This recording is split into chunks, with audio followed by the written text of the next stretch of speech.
Nigerian police detain serious scammer Fred Ajudua in Abuja over forgery and land fraud. And this period now you won't come outside they do for fraud.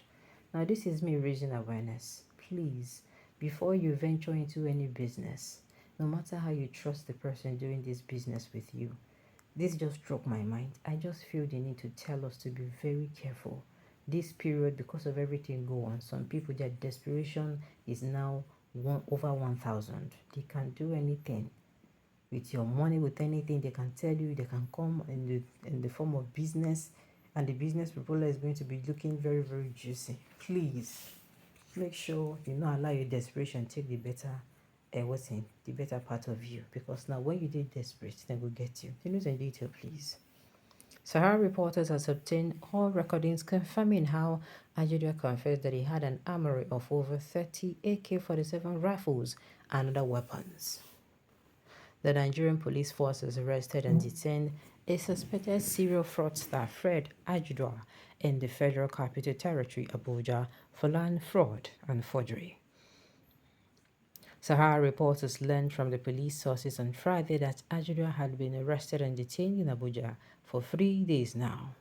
The lawyer is known as one of the pioneers of advanced fee fraud 419, who reportedly scammed several people in his own state, Delta. He has been arrested and detained in Abuja for 3 days now, one of his sources said. Sahara Reporters exclusively reported in 2022 how Ajuda, who was undergoing trial for defrauding the former Chief of Army Staff, Lieutenant General Ishaya Bamai of $8.4 million, was exposed in the leaked phone calls fraternizing with police authorities and some top magistrates.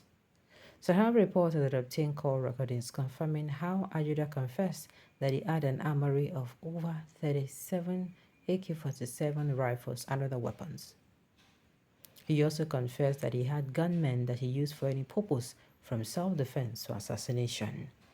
Ajud also alleged that he bribed the Delta State Commissioner of Police with 3 million naira to release one AK-47 they seized from one of his men, Odafe Chime, who was arrested in a communal war with Ibusa. Further in the leaked calls, Ajudua had a phone conversation with Justice Onome Umokoro, whom he reportedly influenced to remand Mr. Larry Onyezie and Emmanuel Halim in the Ogwashuku Correctional Facility.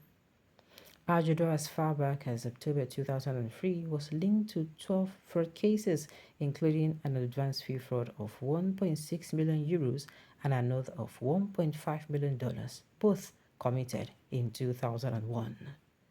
He was accused of collecting money from Nelson Allen, a Canadian who lost $250,000. The German was said to have lost $350,000 to him. He was said to have defrauded 2 Dutch nationals of more than $1.6 million between 1999 and 2000. On July 26, 2005, German woman Freda Springerback agreed to an out-of-court settlement after a series of inconclusive court appearances dating back to 1993. Fred Ajuda confessed in the audio that he had over 30 AK-47 rifles and other weapons. He confessed to have planted a pump-action gun, which he used to trump up charge against one evangelist Emma Chime to send him to correctional center, a top source who shared the audios with the Sahara reporters revealed. This audio was recorded when Ajudua was his hitman and police aided by the AIG Shola were relating together. One of the Fred Ajuda's hitmen, Azikiwe Nwabua, made this call to Pastor Jude Adiafi. Hence, we recorded it. He also confessed that he bribed the Delta CP of 3 million naira to release one AK-47 deceased from one Odafe Chime, who was arrested in a communal war with Ibuza. Another audio was his phone discussion with Justice Onome Umokoro, whom Ajuda paid to remand Mr. Larry Onyezi and Emmanuel Halim to Ogwashioku Correctional Facility, having, despite another of Seteliori from Honorable Justice I.M. Movies Court. The other quashed the proceeding of Ibusa Magistrate Court in charge number MIB 29 2020 and charge number MIB 29C 2020 with CN Uge as the presiding magistrate. CN Uge is one of the Ajudua's hirelings and does hatchet job for him, a judicial butcher. Investigations on their call log will speak volumes of their relationship. Every attempt to ask CN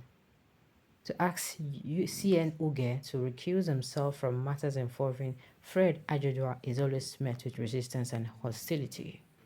Ajudua uses his wife, Pat Ajudua, who is a member of the Delta State House of Assembly, to influence the Chief Judge not to accede to requests of transfer of cases out. CN Uge's court if petitions are written against him.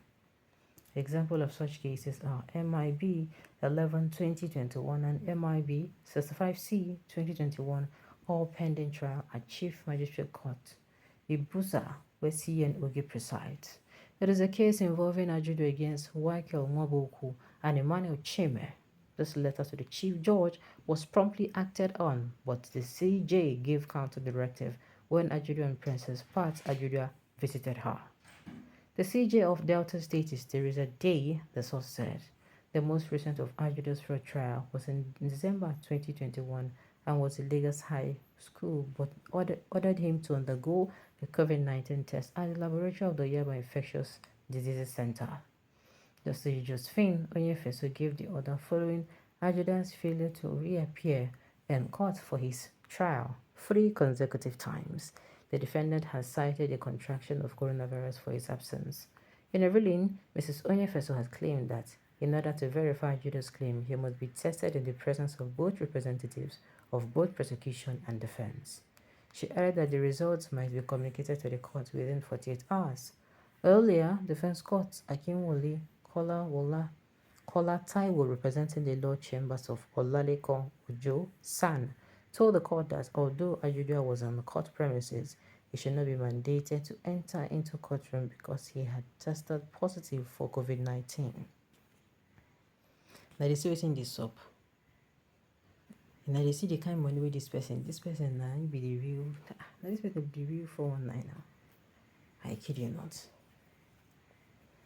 Ajudua is not new or afraid of detention. In fact, he's a veteran of detention. Yes, now he knows the strength of people he can actually just.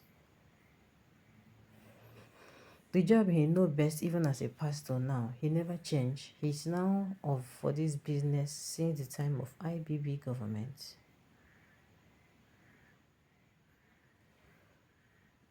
Even at his old age now, wow, I thought he was a trained lawyer. Trained indeed. Some of his men are governors and senators. The man don't pay for the game, sha. Alright, on this note, you have come to the end of the news. We say thank you for tuning in to listen. Until I come your way next time, enjoy the rest of your day.